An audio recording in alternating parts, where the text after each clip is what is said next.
Olá, meus caros, comentário aqui no conteúdo edificante com uma passarada aí. Bom, eu quero falar sobre algo que ocorreu aqui próximo na região, de um sujeito que foi para o culto lá do pastor Júnior Trovão, um culto que teve ali nos Gideões, na Terra das Missões, em Camboriú. E teve um fato curioso. Aceitaram 7 pessoas a Jesus ali no culto do próprio pastor Júnior Trovão, e teve um que aceitou e logo se foi. A última oportunidade que ele teve na terra. Estava lá o sujeito aceitando a Jesus, tiraram uma fotografia inclusive, se reconciliando talvez com Cristo, talvez já conhecia a verdade, e minutos depois acabou falecendo. Falecendo com tiros, porque pertencia ao mundo, lamentavelmente, do crime. Tinha passagem na polícia por tráfico de drogas, por porte ilegal de armas, por estelionato e dentre outras criminalidades ou crimes. Então, interessante é que o sujeito teve a última oportunidade dele e ele abraçou, como o ladrão na cruz. Pelo menos essa foi a mensagem que ficou. Apesar de ter um burburinho nas redes sociais que o pastor Júnior Trovão quis se exaltar, se aparecer porque ganhou uma alma, e postou lá aquela imagem. Ora, lamentavelmente hoje no mundo das redes sociais se tem muito isto, né? As pessoas querem se aparecer de alguma maneira. Outras até não têm tanta má fé assim, querem apenas externar e divulgar, e eu não vejo isso como muito problema. Eu vejo o problema quando a pessoa tem um real interesse de falar de alguma coisa para se promover. Isso, inclusive, ante o evangelho. E o que eu estou falando aqui não é para me promover, é um comentário, né?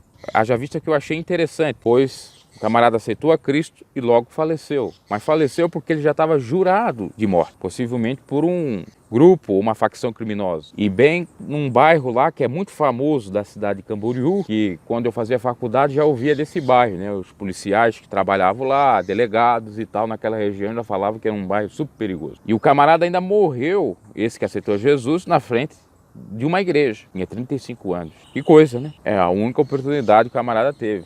Foi salvo?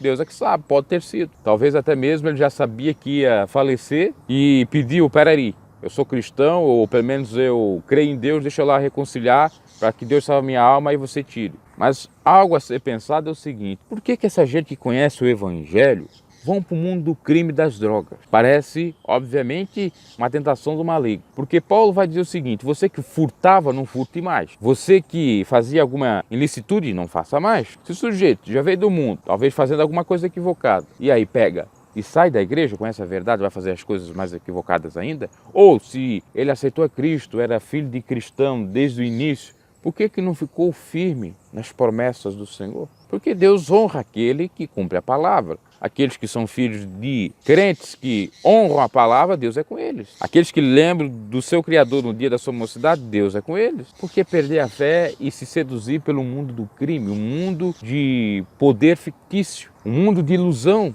Porque a qualquer hora tudo pode se acabar em tristeza.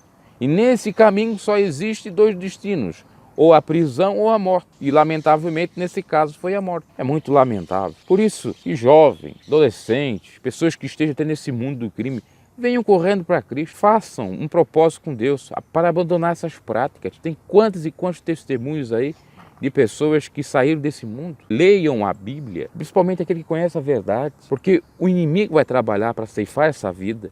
Haja vista que ele conhece a verdade, para perder exatamente a salvação. E não só isso, para servir de escárnio, de escândalo para o evangelho, porque às vezes conhece a verdade, não era o crentão, agora está lá fazendo coisa errada. Ou não era o filhinho do crente, olha o que ele está fazendo. Meus caros, fica firme na palavra. Sei que às vezes a tribulação é grande, o sofrimento é grande, eu tenho isso por experiência, mas eu confiei no Senhor. Teve momentos na minha vida que eu não tinha nada, nada mesmo. Inclusive eu estava contando nos bastidores para alguém que eu fiquei mais de 1 ano sem internet. Eu tinha que ir nos lugares pegar o Wi-Fi, né? Mas eu não furtei para pegar um dinheiro para colocar uma internet, ou não coloquei uma internet de gato em casa. Enfim, nada disso. Confiei. Até eu pensava o seguinte, se é para me furtar, fazer coisas criminosas, que eu venha a falecer, né? Que eu não entre nesse mundo. Porque é terrível, né? Mas vale você ter a sua reputação do que você deixá-la a qualquer um. Inclusive tinha um sujeito que a vergonha foi a herança maior que o pai dele tinha lhe dado. E é verdade, a gente tem que ter vergonha na cara, fazer por onde, lutar mais vale pedir do que roubar ou furtar, né? Pedir um emprego, pedir uma ajuda aqui, acolá. Aí as pessoas têm vergonha de pedir, mas vergonha de roubar ela não tem. Ah, mas eu roubando eu tenho, eu posso, eu tenho poder. Que poder você tem? Você não tem nada. E o mundo das drogas é muito terrível, porque tem a lei dos homens e tem a lei ali do próprio submundo. A pessoa às vezes escapa da lei dos homens, como esse rapaz deve ter escapado da lei dos homens. Tinha passado na polícia, mas talvez cumpriu. Ele estava livre, mas livre entre aspas, porque no submundo ele não estava livre. Qualquer descumprimento ali da lei da organização criminosa lhe causaria algum problema, foi o que ocorreu. Então, olha só o quanto a pessoa é escravizada. Ela pode cumprindo a lei dos homens e descumprindo a lei do submundo, ou seja, ela não tem liberdade. Agora em Cristo nós temos liberdade, porque conhecereis a verdade vos libertará. Então para analisar nisso, aí você não tem que se preocupar com a lei dos homens, com a lei do submundo, mas sim só com Deus. Você e Deus, que a melhor coisa que tem é você ter a consciência limpa. Ocorreu aquele fato que eu já contei aqui no canal, daqueles policiais fazendo aquela abordagem estranha, estapafúrdia, exagerada, abusiva sobre mim. Eu deixei nas mãos de Deus e ainda disse, Deus faz justiça aqui, porque minha consciência estava limpa. Então isso não é para me gabar, mas é para você analisar. Não é bom isso?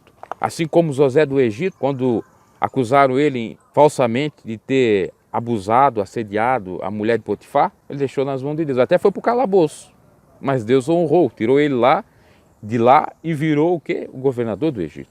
Então, para quem tem fé, não é só como diz a música, né? A vida nunca tem fim. Mas para quem tem fé, muitos obstáculos, muitas dificuldades são dissipadas. Rompemos muralhas, não existe nenhum embaraço. Que Deus os abençoe. Esse foi o comentário. Abraço e até a próxima.